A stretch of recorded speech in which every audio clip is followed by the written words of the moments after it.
Boa noite, meus amigos, minhas amigas, meus companheiros. Eu estou aqui hoje com um bate-papo muito gostoso com Bárbara Panseri, que é uma companheira nossa, pré-candidata do PDT em São Paulo, a vereadora, e ela é mestra em Administração Pública e Governo pela Fundação Getúlio Vargas, graduada em Relações Internacionais, é membro da Rede de Ação Política pela Sustentabilidade, do Grupo Faz Diferença, é sócia da Entre Nós Conexões para a Transformação.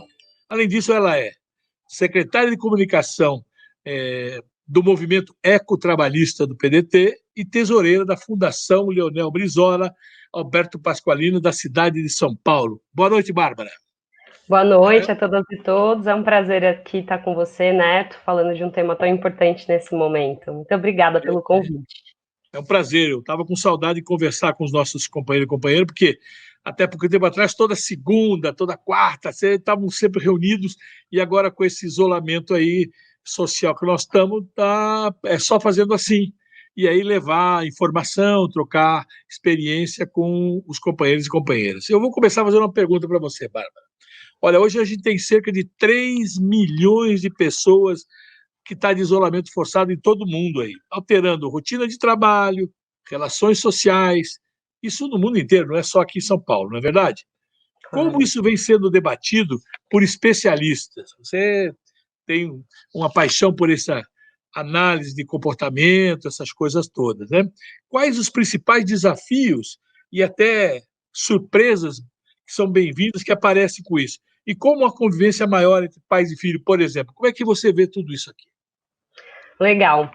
Bom, acho que começar contextualizando, né, o porquê desses sentimentos de ansiedade, de medo, que a gente vai falar mais para frente, né? Como você bem contextualizou, a gente tem aí um número grande de pessoas em isolamento. Acho que também é importante a gente olhar para quem não está em isolamento, mas também pode estar sofrendo com os efeitos de tudo isso, né? Então, qual que é o processo que acontece para que desperte esse sentimento no momento de expansão aí do coronavírus em todo mundo, né? Acho que são 3 elementos. O primeiro deles, que aí todos nós, né, não só esses 3 milhões que já estão em isolamento, mas todos estão sujeitos, essas incertezas do momento, sejam incertezas individuais, pessoais, sejam incertezas do contexto econômico, social e político, né? Então, o trabalhar com a incerteza é algo que nós, seres humanos, dominamos pouco e que isso nos traz alguns sentimentos, né? O segundo elemento, eu acho que são os riscos reais de contaminação ou de perdas, né? Então,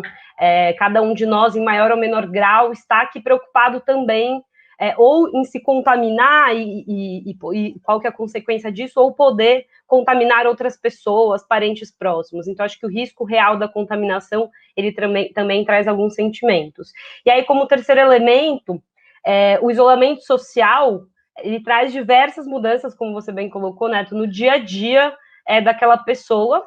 Às vezes, algumas partes das pessoas já estavam acostumadas a esse isolamento parcial, porque tinha uma dinâmica de trabalho home office, mas essa é a menor parcela da população. Ínfima.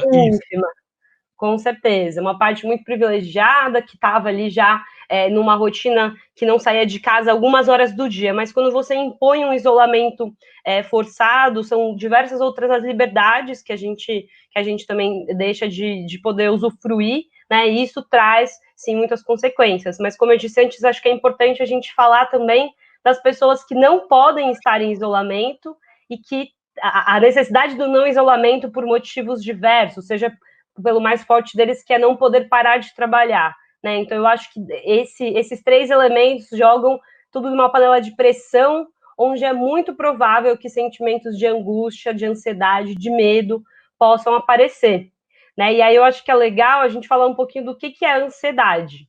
A ansiedade é algo que a gente vê crescendo do ponto de vista, quando a gente olha aí para os dados da OMS, a gente tem dados alarmantes de crescimento da ansiedade no mundo, né, no mundo hiperconectado, globalizado, e basicamente é um sentimento de você sofrer por antecipação, de você querer viver o futuro, né? Então, a incerteza que a pandemia nos traz, ela nos coloca, de fato, a todos nós em uma ansiedade por entender o que vai ser o futuro, e a gente deixa de viver o presente, né? Esse é o sentimento da ansiedade. E quando a gente fala de medo, né? O medo, ele é um sentimento bom, assim como a dor, né? Se a gente não sentisse dor, a gente ia pôr a mão numa panela quente e a gente não ia ter o reflexo rápido de tirar aquela mão. O medo, ele também é importante, né, para todos os animais e para todos os seres humanos em algum grau, né, porque a gente consegue reagir aos estímulos que ele nos traz, mas quando ele é em excesso, né, então ele traz aí algumas paranoias de excesso de preocupação desproporcionais à realidade, a gente não está falando mais de medo, a gente está falando de pânico, né, então eu acho que no momento que a gente está de pandemia, tem muitas pessoas que podem acabar saindo aí de um estágio, de um sentimento de ansiedade, de medo, e podendo chegar a um sentimento de pânico. E eu acho que é aí que nossos olhares devem estar, né, como sociedade, para tentar atenuar e não chegar lá, né? E aí eu acho que vale também a gente distinguir, quando a gente fala de modo genérico desses sentimentos, do que desperta em cada um deles, porque a gente tem diversas parcelas da população, né, não só se restringindo ao Brasil, mas quando a gente está falando aí do coronavírus, a gente tem os idosos, né, como grupo de risco, e pessoas que tenham aí doenças, seja asma, doenças cardíacas, diabetes, hipertensão, HIV, que tenham tido um câncer ou estão lutando contra isso, que doenças autoimunes, né, que deixam a nossa imunidade mais baixa. Esse grupo de risco, ele especialmente pode ser afetado quando a gente fala aí de saúde mental durante a crise da Covid, porque uma coisa é a gente ter um medo, né, alguém que não é do grupo de risco ter um medo de se contaminar. Aqueles que têm a imunidade mais baixa, certamente esse medo, daí do medo para chegar numa situação de pânico, é um caminho muito mais curto. Então a gente tem que ter um cuidado redobrado com como essas pessoas estão se sentindo, né, em como quem não é do grupo de risco leva as informações, né, acho que a gente tem que ser o mais transparente, porque o quanto mais a gente tiver de transparência de qual que é a real situação, de quais são as medidas que a gente deve tomar individualmente como sociedade para, né, a gente falou tanto de achatar a curva, ou para fazer nosso papel individual dentro de casa, né, passar o álcool, lavar a mão, limpar a maçaneta, não entrar com o sapato dentro de casa. Eu acho que a transparência no que deve ser feito ajuda a atenuar um pouco essa sensação do medo, da contaminação e da ansiedade do que pode acontecer, né? E é bom a gente aproveitar aqui a live para dizer o seguinte, ter claro que, infelizmente, quase que a totalidade da população da Terra vai pegar esse vírus. Todos. O problema do isolamento é justamente para que a curva não atinja um pico em pouquíssimo tempo, como aconteceu na Itália, como está acontecendo nos Estados Unidos, especialmente em Nova York, para que os sistemas de saúde não consigam absorver todo mundo. E aí fica aquele drama terrível que está acontecendo na Itália de escolher quem é que vai ser atendido, ou o que está acontecendo no Equador, que é pior ainda, que deu um colapso, inclusive, no sistema de fazer enterro das pessoas, uma coisa absurda, quer dizer, parece que a gente está no século XIII, né? Uma coisa absurda. Então, nesse sentido, você falou que desses 3 sintomas, né? Ansiedade, medo, pânico, né? Eu até lembrei do Chapolin Colorado, não temos pânico, porque nós temos que informar para que as pessoas possam compreender a necessidade desse isolamento social, não é verdade? Então, quais caminhos que você aponta para essas coisas? Legal. Bom, eu acho que, até antes de falar dos caminhos, acho que é importante também a gente passar por alguns sintomas físicos Perfeito, sintomas importantes. Porque se a gente consegue mapear que alguns sintomas físicos estão acontecendo, aí é o caminho também de buscar alguns tipos de ajuda, e aí eu já entro para falar sobre caminhos, né? Acho que alterações fisiológicas, como a qualidade do nosso sono, né, a nossa alimentação, então ter maior apetite, menor apetite, insônia, dormir demais, estafa, cansaço mental, a gente manifestar cansaço de algumas formas, irritabilidade, todos esses sintomas podem ser sintomas aí da ansiedade. Quando a gente fala do pânico especificamente, né, quem já passou por isso ou conviveu com alguém que tem síndrome do pânico ou que teve algum ataque generalizado de ansiedade, aí a gente tem esses sintomas aguçados mais ainda, né? Então, aquela pessoa vai sentir batimento cardíaco acelerado, um suador, ela vai, às vezes, sentir até a musculatura tremendo, né? Então, esses podem ser sintomas, sim, do pânico ou da ansiedade, e o medo exacerbado normalmente acompanha junto, né? Esses podem ser alguns sintomas. E aí, assim, quando a gente fala de quais são os caminhos, acho que é importante a gente segmentar para quem esses caminhos, né? Porque colocar todo mundo no mesmo bolo, como a gente sabe, a gente está falando de idosos, outros grupos de risco que já têm doenças pré-existentes que colocam a imunidade lá embaixo, pessoas que já têm diagnóstico de algum transtorno mental, ou pessoas que também é um público que é muito sensível quando a gente pensa na saúde mental nesse momento, que são aquelas pessoas que vão ter um fator estressante a mais, que é aqueles que vão ter a renda reduzida e no final do dia talvez não tenham um recurso financeiro para garantir o subsídio ali mínimo para pagar o aluguel ou garantir a compra do mês, da semana, né? Então, a falta de um recurso financeiro ele é um fator estressante. Então, eu vou dividir a sua pergunta em alguns blocos de públicos, né? Porque eu acho que o que fazer é diferente para cada um deles. Eu acho que para quem já tem um diagnóstico de algum transtorno mental, e aí, né, a gente tem diversos transtornos quando a gente fala aí de ansiedade, depressão, pânico, é um tipo, né, de transtornos muito relacionados, que podem muito ser exacerbados nesse momento, mas a gente tem aí um rol grande de outros transtornos mentais que também a gente precisa ter atenção nesse momento. Eu acho que o grande caminho, e aí digo isso porque também li as recomendações da OMS nesse sentido, é que essas pessoas não suspendam os tratamentos, né? Então, continuar passando com psiquiatras e psicólogos, tomando as devidas precauções. Então, se por acaso o médico não está optando por não atender pessoalmente, mas fazendo essa conversa à distância, ou quando o psiquiatra está atendendo ainda pessoalmente, eu acho que a maior recomendação para quem já tem algum transtorno é que tente manter todos os atendimentos, né? E aí, nesse sentido, tentar manter a medicação, comprar, quando possível, a medicação já para os próximos 2 ou 3 meses, caso, né, haja uma corrida desenfreada atrás de alguns tipos de medicamento, né? Então, acho que isso é importante. Para quem não tem transtorno, eu acho que tem uma série de diversas recomendações, e uma delas, que bastantes psicólogos vêm falando aí nos últimos dias, é sobre tentar manter a rotina, ainda que ela seja uma rotina diferente de antes. Então, para aqueles que podem estar em isolamento, né, é claro que a mudança na rotina ela é dada, né, todo momento, você sente isso na pele. Então, tentar se alimentar nas mesmas horas, conseguir reservar o seu horário de trabalho, ainda que seja num esquema home office, tentar organizar a convivência com as pessoas que estão aí dentro da sua casa, né? Então, manter as atividades para que você também não entre em uma paranoia de ler notícias, ficar mais preocupado, que isso pode aumentar a sensação do sofrer por antecipação, do viver no futuro, né? Acho que, para além disso, eu falei aqui agora do excesso de informação, né?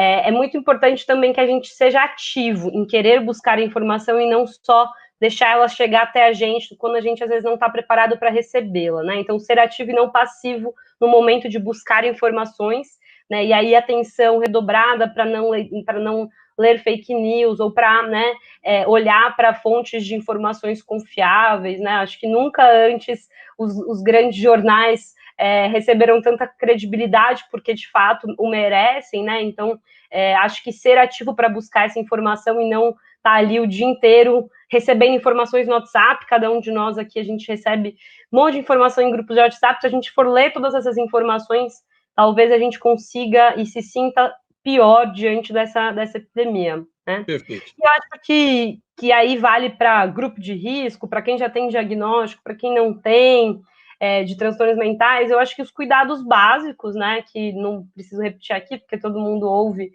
isso aí há 15 dias bastante, eu falei aqui já logo no início, então acho que manter os cuidados básicos para a gente tentar, de fato, não saltar do medo para o pânico, né, tentar se ater à realidade dos fatos. Então, como você bem colocou, é muito provável que muitos de nós, né, a gente entra em contato com esse vírus, a gente não sabe, é muito imprevisível como que cada organismo vai reagir a ele, né? Então, a gente também criar esse fantasma do vírus que vai nos assombrar todos os dias é muito complicado, e aí a gente faz nossa parte garantindo os cuidados básicos, né? Então, se vai precisar sair na rua, colocar máscara, para também não ficar receoso de que você pode estar contaminando alguém ou sendo contaminado, eu acho que esses são possíveis caminhos.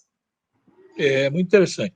Mas olha, com a quarentena, os atendimentos feitos pelo CAPS à população ficam extremamente comprometidos, você não acha? Qual o tamanho do prejuízo com essa falta de atendimento específico para tantas pessoas?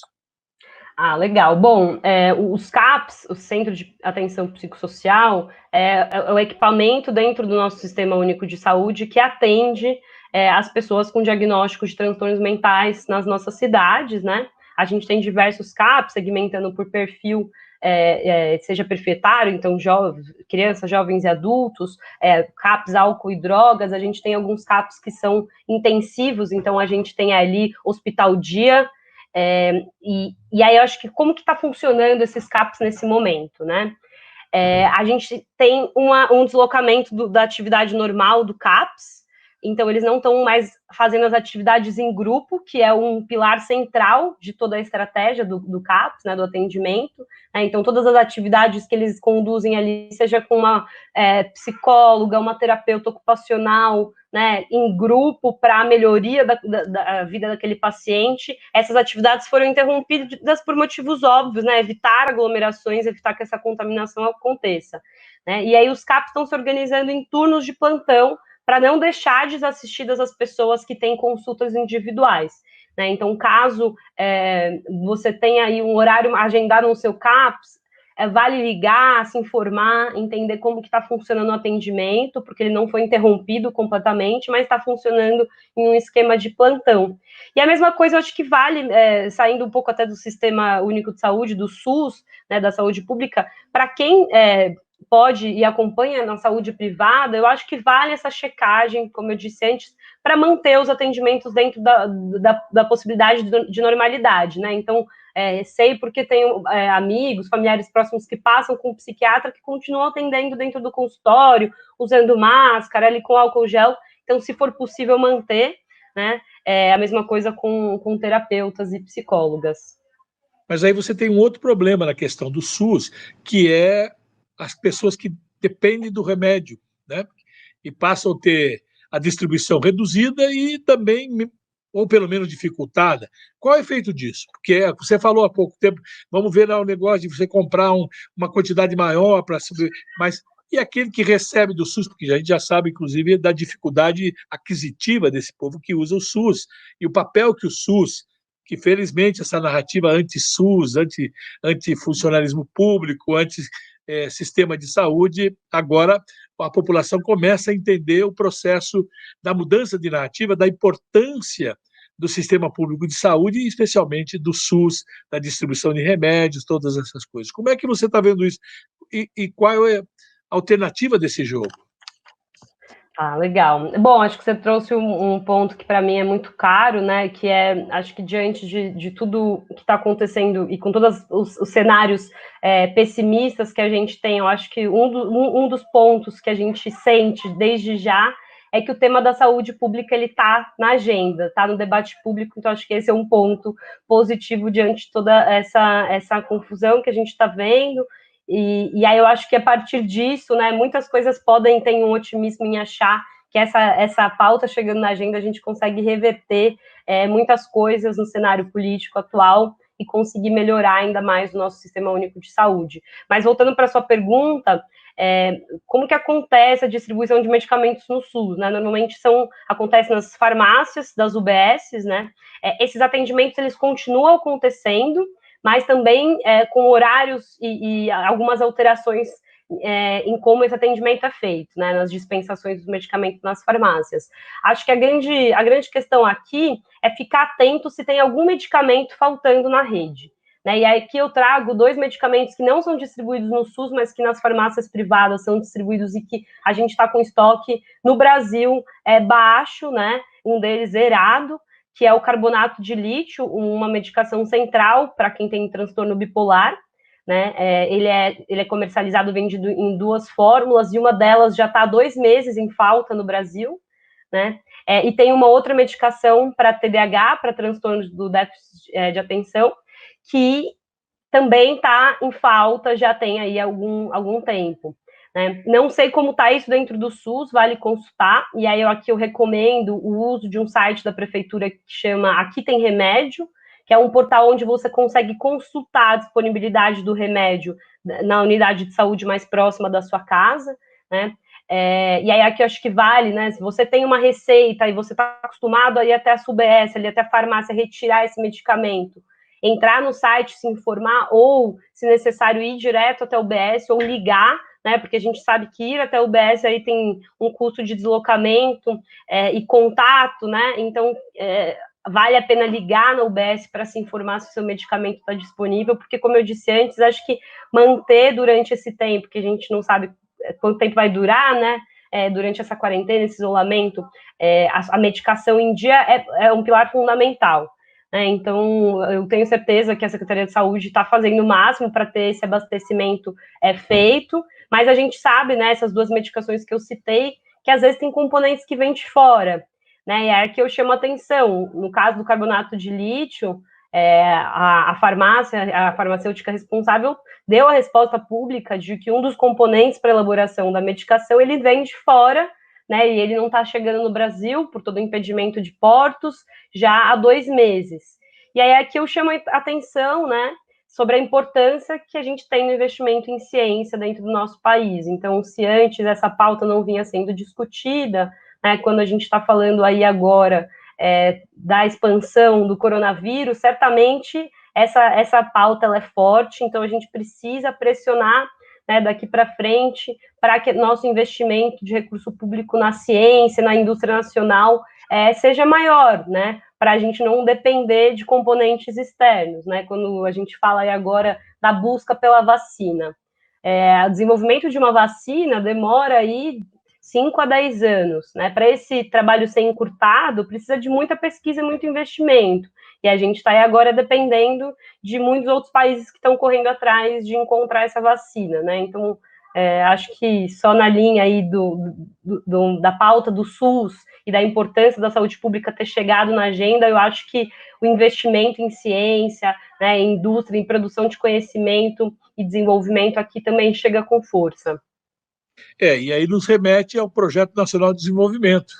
Sim. Aquela história, pão não é dólar, trigo é dólar, logo sobe pão.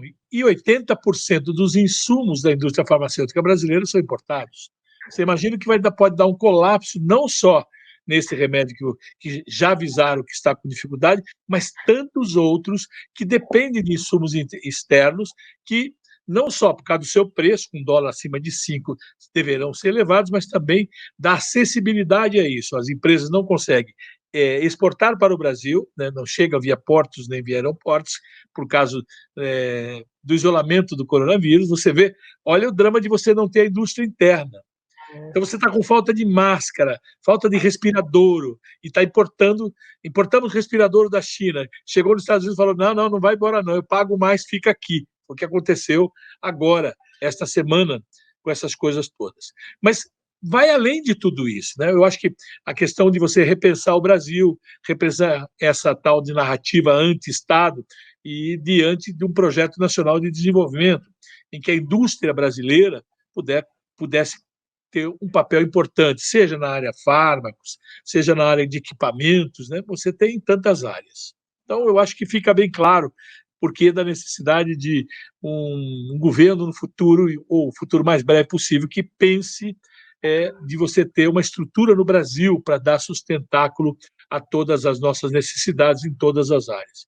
Mas uma coisa me preocupa mais além do que isso, é que já há muitas matérias na imprensa dão conta aí do aumento do número de denúncias de violência de gênero e LGBT fóbicas aí pelo mundo.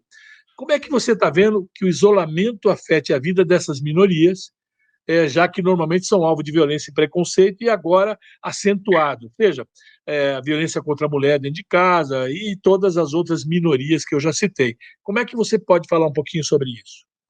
Legal, né? Então, acho que você começou perguntando, né, sobre como que o isolamento interfere na dinâmica de convivência familiar, e eu acabei não respondendo, então também retomo esse ponto com a sua pergunta. Eu acho que quem está vivendo em isolamento, em pequenos espaços, com bastante gente, está sentindo que muda muito. Eu estou convivendo com criança em casa, não tenho filho, mas tenho um sobrinho, e convivendo com ele num espaço pequeno, você vê que conviver com crianças, né, que elas não estão tendo mais a dinâmica de ir para a escola, então 24 horas dentro de casa muda muito o processo. E aí, assim, respondendo diretamente a sua pergunta, eu acho que podem haver números muito maiores de casos de violência contra a mulher, trago um dado, né, não é só um achismo. No Rio de Janeiro houve uma pesquisa aí na semana passada, onde aponta que já no período da quarentena eles conseguiram mapear 50% de aumento no número de casos de agressões e denúncias de violência doméstica, né? Então eu acho que é muito importante que a gente chame atenção para as diferenças de gênero quando a gente fala nessa nuance da convivência familiar. Claro que tem um lado que é muito bonito da gente poder ficar mais dentro de casa com nossos entes queridos, mas também, em muitos casos, a gente pode ter aí uma convivência conflituosa e acentuar problemas de saúde mental, de problemas de violência, né? Então, eu acho que ficarmos atentos é papel de todos nós, né? A gente tem aí uma central de atendimento à mulher, que é o número 180, você disca 180, você consegue fazer denúncias anônimas. Também foi aprovado aqui no estado de São Paulo que essa denúncia pode ser feita pela internet, né? Então tem diversas delegacias de mulheres 24 horas no estado de São Paulo que também estão com atendimento. Eu acho que a gente sabe que essa é uma questão que pode sim acontecer em todos, não só no estado do Rio de Janeiro, mas aumentar durante o tempo de pandemia, enquanto perdurar esse isolamento. A gente imagina aí que quem vive em habitações mais precárias, com mais pessoas por metro quadrado, né, os problemas de convivência podem levar, sim, a acontecer violências dentro de casa, infelizmente, então toda atenção é necessária. E aí eu aproveito também aqui para falar, já que eu dei o número aí da Central de Atendimento à Mulher, falar sobre o telefone da Central de Valorização da Vida, CVV. Muita gente divulga isso aí durante o mês de setembro, né? Mas acho que Setembro Amarelo, toda a política de prevenção de suicídio não deve ficar restrita só ao mês de setembro. Então, nesse período da quarentena, também é muito importante a gente reforçar o atendimento que é feito pelo CVV. O telefone de lá é 188, tá? Então, qualquer pessoa que estiver passando por alguma dificuldade, seja de pânico, que eu falei antes, ou tentativas de suicídio, eu acho que acessar essa central é importante. E a gente também tem a sociedade das psicólogos pelo Brasil se mobilizando de uma forma muito intensa para fazer atendimentos gratuitos e online, né? Então eu fiz lá no meu Instagram uma listagem com várias dessas iniciativas. Eu vi depois que a Folha de São Paulo também fez esse mapeamento. Então tá pipocando muitas iniciativas de terapeutas ao redor do Brasil se colocando à disposição para atendimentos nesses casos. E aí, peço desculpas, você fez a pergunta sobre aumento da violência contra a população LGBT, não tenho nenhum dado para te trazer se isso vem aumentando em períodos de isolamento. Eu diria que a tendência poderia ser até inversa, né, por você não estar se expondo socialmente, mas não sei te dizer, né, foi até interessante que no Rio de Janeiro a gente tenha tido esse dado que comprove que, de fato, a violência contra a mulher, a violência doméstica está aumentando, e no caso da violência contra a população LGBT, a gente eu não tenho acesso a nenhuma pesquisa dessa, mas fiquemos atentos, acho que essas duas centrais são importantes. Obrigada. Eu aproveitaria que você lembrou bem do CVV, talvez ver aqueles que nos assistem, que possam até cumprir o papel também de atendente no CVV, para se cadastrar como voluntário, porque essa é uma função, neste momento, que deve ter uma necessidade muito grande de voluntários. Eu não sei qual é o telefone, talvez você pudesse colocar isso depois no Instagram, ver como é que as pessoas possam se fazer. Assim como a gente tem falado de doação de sangue, a gente tem falado de uma série de coisas. E tem umas experiências que a gente tem conversado, de mães se reunindo em grupos, né? Porque todas estão com o mesmo problema, todas as crianças em casa, o que fazer? Então, cada uma tem uma expertise, cada um tem eu diria assim, uma vocação melhor. Uma sabe fazer um bolo mais legal, outra sabe, por exemplo, ler histórias. Então, com isso, fazer uma rede entre as mães, para que sentar, assim como nós estamos agora, elas sentarem as crianças em torno e participando de leitura de histórias ou tocando e cantando músicas, ou então ensinando a fazer um bolo, um pão, essas coisas que é para você aproveitar esse momento, né? E também distensionar, porque a energia contida de uma criança, você consegue imaginar o que significa só ficar com a babá eletrônica, né? Isso é um crime nesse momento, porque não é suficiente. Porque até ontem ela ia para a escola, ela ia para a brinquedoteca do prédio, para o parquinho no bairro, para a praça, e agora estamos todos confinados. Então, como é que muda essa dinâmica? Porque a gente tem muita gente que começa a sentir que tem o problema, né? Já fica, até fugiu o nome da palavra aqui, eu penso que eu estou com a coisa toda hora, né? Mas eu creio que é isso que está acontecendo. Como é que você vê isso aí, essas iniciativas? Você falou de várias, você colocou as iniciativas aí do Centro de Psicólogos, essas coisas, os conselhos devem estar fazendo isso, né? Como é que você vê, e qual a orientação que você podia dar, ou sugestão que você podia dar para esse tipo de coisa que eu falei? Legal. Bom, falando especificamente em relação a mães e crianças, né? Acho que voluntariamente também a gente viu muita coisa na internet disponibilizando acessos gratuitos, seja plataformas aí de streaming, de desenhos, de filmes, né? Então a gente sabe que não é a maior parte da população brasileira que já tem acesso normalmente a um Netflix, né? Então essa disponibilização de alguns canais, Globoplay, Amazon Prime, né? Essas iniciativas de algumas empresas de colocarem gratuitos esses conteúdos, SPCine, são super bem-vindas, né? Mas eu acho que a criança passar o dia inteiro na frente da TV ou ali na tela do computador, em algum jogo no celular, não é o que a gente quer para as nossas crianças, mas a gente também tem que lidar com a realidade dos brasileiros, que a maior parte moram em casas muito pequenas, que você não tem um espaço ao ar livre dentro da sua casa, um quintal, né? Então, como ficar com a criança o dia inteiro dentro de um espaço fechado, né? Então, eu acho que as mães poderem se apoiar, né, e buscar ajuda, seja de pessoas queridas, familiares e outras mães, para conversar e trocar sobre isso, eu acho que é super saudável, e não só para as mães, mas estendendo para qualquer um de nós, né, a gente buscar esse apoio aí online, já que o presencial não está sendo possível, é importante, né? E acho que seria muito legal que as atividades escolares das crianças pudessem continuar, claro, em um menor grau, dentro do dia a dia delas. Então, claro que o pai e a mãe podem estar ali super ocupados, seja trabalhando fora ainda, preocupados, sofrendo com as consequências possíveis da queda de renda, mas tentar ter algum momento do dia, filho, filha, vamos tentar fazer aqui alguma atividade dessa escola, como que tá isso? Eu acho que seria super bacana, né? E as brincadeiras, tem muita brincadeira, né, que não é online, né? Então, retomar as diversas brincadeiras, né, que em gerações antigas, né, era o 100% do tempo da diversão das crianças, é muito importante nesse momento.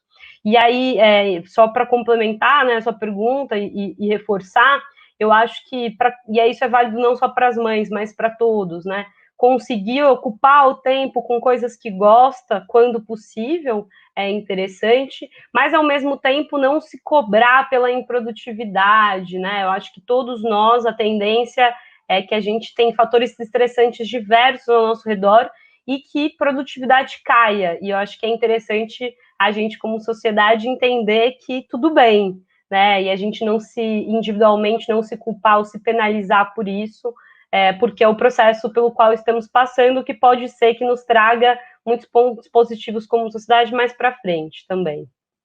Olha, e também organizar o dia da criança, né? A gente quem tem trabalho home office, você está organizado no seu dia. Você fazia exercício, não pode usar mais, então, mas vai ter que fazer o exercício para não perder as coisas, para não entrar naquela sino que você colocou lá, a questão da ansiedade, a questão do medo e o pânico. Então, organizar o dia. Então, organizar as crianças como se ela tivesse ido para a escola. Então, vamos parar aqui agora, vamos fazer lição, vamos rever as matérias que você teve até agora, ou, de repente, se recebeu matérias da escola para fazer, porque algumas escolas estão fazendo isso. E, se quiser interagir, existem softwares gratuitos, esse mesmo que nós estamos falando, o StreamYard é um software gratuito. Mas também tem o Hangout do Google, que você pode usar, que pode ser com imagem, como nós estamos fazendo, e se não tiver câmera, não é? Mas pode ser também só por som. E aí começar, eu tive uma notícia legal demais, que foi que o Maurício de Souza disponibilizou toda a coleção de gibis da Turma da Mônica. Então, você pode baixar isso aqui, ler com as crianças, ou fazer a criança ler. Ou seja, não permitir, primeiro, que ela fique só sedentariamente fazendo as coisas em cima de televisão, ou de computador, ou de joguinhos, qualquer coisa, mas organizar de tal maneira que possa consumir a energia, que possa fazer com que ela se interesse por outras coisas, começar a redescobrir as coisas que fazíamos, posso falar eu, não você, mas como fazíamos no interior, e quando pequenos, que não tínhamos o volume de informação que tem disponível hoje, não tinha computador, não tinha televisão. Como é que nós brincávamos? O que nós fazíamos? Não vamos pensar que o dia normal você saía para a rua, ia brincar, mas tinha dia de chuva, você ficava todo mundo dentro de casa. Então, ensinando as crianças a fazer bolo, fazer pipoca, discutir, debater. Ou seja, nós ganhamos uma oportunidade. Eu estou sentindo isso pelo meu neto, que nasceu há um mês atrás.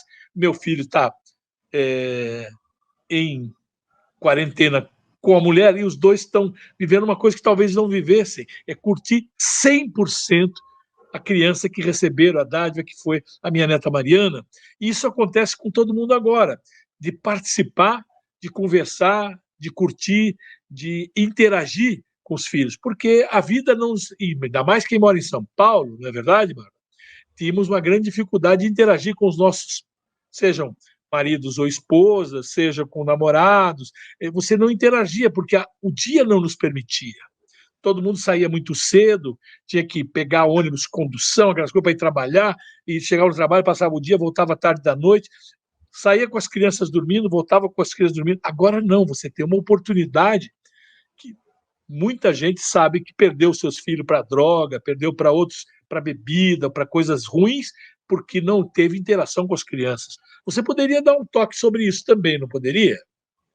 Acho que eu falei um pouquinho disso, mas acho que é bem como você colocou. As famílias que têm essa possibilidade de estarem unidas e com a criança dentro de casa, né, usar esse tempo para se aproximar, caso isso não aconteça no dia a dia, né? Então, um exemplo que aconteceu comigo hoje, meu sobrinho tem 6 anos, e aí eu perguntei para ele hoje se ele já tinha feito um bolo. E ele nem sabia como fazer um bolo, né? Não sabia quais eram os ingredientes, e foi uma delícia poder aproveitar esse momento para fazer um bolo, e talvez isso não aconteceria num dia comum de rotina dele de ir para a escola e voltar. Né? Mas também acho que dentro das possibilidades de cada família, quem está no interior já está em outro momento, ainda que atentos, né, à expansão da Covid, ainda tem muito mais acesso à rua, a outras atividades. Não sei como está funcionando todas as escolas municipais, estaduais no Brasil, mas a maior parte delas, não sei se todas, já estão com aulas paralisadas, né? A gente teve aí uma atuação muito efetiva dos governadores em todos os estados de trazer o isolamento desde o momento oportuno, né? Então, se essas pessoas que estão afastadas das grandes cidades ainda têm algum espaço para levar a criança, positivo, mas tomando todos os cuidados. E quem está em um ambiente mais restrito, dentro de apartamentos, casas menores, né, fazer o possível. Você trouxe essa dica muito legal aí, né, da leitura de gibis. Eu vi outras pessoas, e aí sociedade civil se organizando para disponibilizar, editoras também disponibilizando leitura, né? A gente sabe que a contação de histórias para criança é uma coisa fundamental aí no desenvolvimento, né? Então, quem puder e tiver esse tempo, acho que esse é um momento legal. E aí, né, tentando conectar com o início da conversa, sobre a angústia, a ansiedade que todo esse período pode gerar, né? Ajudar o outro, se comunicar com o outro, seja ele uma pessoa que você vai fazer um hangout, né, um amigo seu para trocar ideias de como foi o seu dia, como está sendo complicado por isso ou por aquilo, seja essa troca com uma criança, né, ler um livro para uma criança, ou dar atenção para algum idoso que você está privado de poder visitar, né? Então, nossos avós, pais, quem tem aí mais de 60, 70 anos, estão tendo uma rotina bastante afetada, né? E a gente tem muitos idosos que têm rotinas metódicas, estão sentindo falta. Então, tudo que a gente puder fazer para se conectar com essas pessoas é bom para elas, também é bom para a gente. Acho que é uma relação ganha-ganha, né? Quando a gente está ali lendo um livro para uma criança, ou quando eu ligo para minha avó para saber como foi o dia dela, a gente também alivia um pouco dessa ansiedade, desse sentimento de incerteza, de estar vivendo o futuro, e a gente consegue nos trazer para o momento presente. Uma coisa que eu tenho feito, assim, pessoalmente, é escolher, como eu falei, né, da gente ser ativo e não passivo em relação a tudo que está acontecendo. Escolher um momento do dia onde eu vou ler as notícias daquele dia, me preocupar com os problemas daquele dia, mas não o dia inteiro. Se eu vou recebendo isso passivamente, eu não vou ficar bem no final do dia, eu vou ficar cansada, atordoada, com medo. Então, eu acho que talvez esse seja o caminho, né? Acho que não existe um equilíbrio perfeito, porque a gente está falando de diversas realidades no Brasil e cada um vai lidar com ela na medida do possível, né? Mas é um pouco isso. E uma coisa que eu tenho sugerido muito, principalmente na minha família, pegar as crianças para que elas leiam para nós. Porque nós sabemos, eu sei muito disso, que quanto mais eu ler, mais eu vou crescer na qualidade da minha escrita, no volume de palavras que possam aparecer, porque vai aparecer uma palavra que eu não sei, vou ter que pesquisar e explicá-la, mas fazer com que as crianças pratiquem leituras. Nós podemos ler para elas, mas também que elas leiam para nós, no sentido de que elas possam praticar a leitura, porque é muito importante. Além de tours virtuais para museus, tours virtuais para parques, para cidades. Olha, tem tanta coisa boa para fazer, mas o principal disso é você ter a solidariedade, não esquecer dos seus, né? Compartilhar com amor. Está tendo uns negócios muito legais na internet, você já deve ter visto, e quem está nos assistindo também, de pessoas que ficam assim com um cartazinho, né? E falando, olha, meu marido é legal para dedéu, não, não aguento mais ele. O cartaz fala diferente do que a pessoa está falando. Não sei se você já viu isso. Não. Muito interessante. Faz uma live dizendo assim, grava um vídeo dizendo assim, olha, estou aqui em casa, meu marido... Aí finaliza, estão brigando até por causa da semente da laranja. E ela diz, não, mas o marido é legal, está me ajudando muito. Ou seja, são coisas muito interessantes para descontrair, para dar o fundo da necessidade das pessoas dela não ficarem ansiosas, não entrarem naquele medo e não transformar o medo em pânico, que é o que você falou muito bem. Eu estou profundamente feliz da maneira que você vem colocado. E a campanha, vai indo bem? Vai indo sim. O tema da saúde mental é um tema muito caro. Eu tenho muitas pessoas da minha família que sofrem, já diagnosticada com transtornos mentais, e nesse momento de quarentena, pensando e tomando todo o cuidado para também não ter pioras nesses quadros, né? E me organizando para estudar em profundidade os temas da saúde mental na cidade de São Paulo e fazer propostas aí para melhorar a saúde mental na nossa cidade. Que nessas horas nós vamos ver o papel da direção municipal, né? E seus auxiliares, que são a Câmara Municipal, porque a ausência do município, da direção do município, nós vemos aqui o problema dos dirigentes ou pessoas que vivem nas ruas, a questão da própria UPAs, das UBSs, da gestão da saúde, a questão da educação. Olha, tem tanta coisa que mexe com aquilo que a gente tem aqui dentro, então você pode ser uma das pessoas que vai dar uma grande contribuição no sentido que São Paulo possa se tornar uma cidade muito mais humana, muito mais presente, muito mais qualificada para dar qualidade de vida, porque o que nós estamos vendo hoje, ao estar em casa, tudo deu uma parada, parece que o mundo disse o seguinte, vocês pensam que é Mariana, é Brumadinho, é queimada da Amazônia, é explorar a classe operária, achatá-lo, humilhá-lo. Não, não, não, não, não. Isto aqui começou com a elite, porque veio dos países, as pessoas que estavam viajando, quem é que pode fazer uma viagem para a China, para a Itália, não são pessoas de classe média para cima, traz, espalha, não adianta não querer o aparato do governo, porque daqui a pouco os hospitais não terão espaço para as pessoas, então não importa isto ou aquilo. Como disse a filha do presidente do Santander de Portugal, vivam a vida, viva cada dia, ame seus familiares, compartilhe a vida, porque quando você tem o dinheiro que tiver, você não compra o ar que você precisa respirar. Então, eu queria agradecer aqui a conversa, foi maravilhosa. E, olha, você que está me assistindo aí, está aqui alguém que pode ajudar a fazer a diferença já no ano que vem na Câmara Municipal de São Paulo. Valeu, Bárbara. Suas palavras Espero. para encerrar aqui.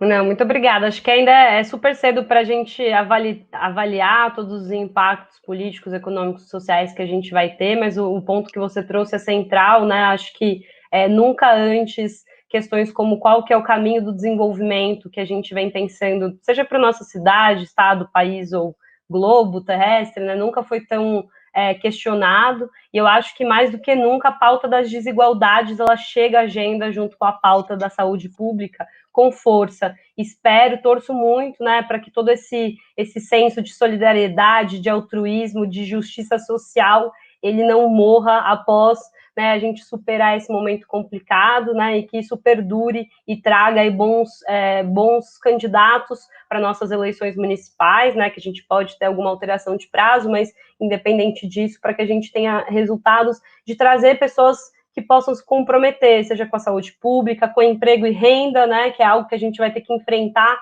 daqui a pouquinho, né, a renda vai cair, não é só aqui no Brasil, né, em muitos países que estão enfrentando, né, a situação na Itália vai ser muito complicada, em todos os países estão sofrendo com a crise, então esse é meu desejo, que a gente possa, também nas eleições, ter resultados eleitorais para trazer gente boa, para ocupar os espaços públicos aí de poder e tomar decisões em prol da população toda, né, e não só de alguns, e reduzir as desigualdades que a gente tem aí, que são tão grandes no nosso país. Não sou especialista em saúde mental e saúde pública, mas conheço muito do tema e foi um prazer aqui estar com você, Neto, para falar sobre esse tema que está sendo tão caro aí para todos nós, a nível individual e coletivo. Muito obrigada a todos, todas. Eu que agradeço. Esse é o tema central hoje, né? É o tema central. Como é que nos comportamos, como vamos enfrentá-lo e depois como é que vai ser. Obrigado pela visita aqui na nossa sala de bate-papo, foi um prazer muito grande. Espero vê-la breve, hein? Agora, pessoalmente, para passar rapidamente isso aí, para que a gente possa estar daqui a junto. alguns meses, mas... Forte abraço, obrigado por tudo. Obrigada, Neto. Obrigada a todas e todos.